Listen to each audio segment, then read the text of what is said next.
Welcome viewer, I am Murugan S. This video tutorial describes, fix can't remove Windows Hello pin in Windows 11, 10.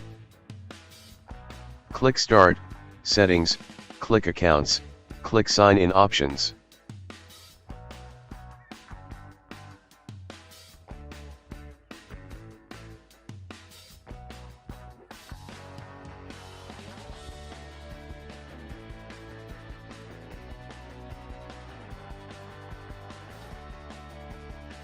Click Pin Windows Hello.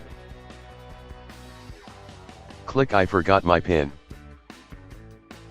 Type your account password. Create new PIN.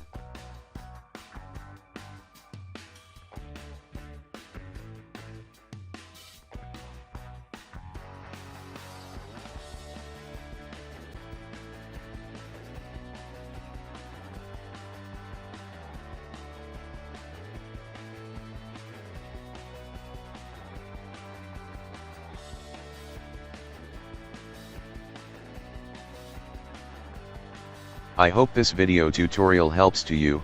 Please like, share and don't forget to subscribe my channel. Thank you very much. See you next video.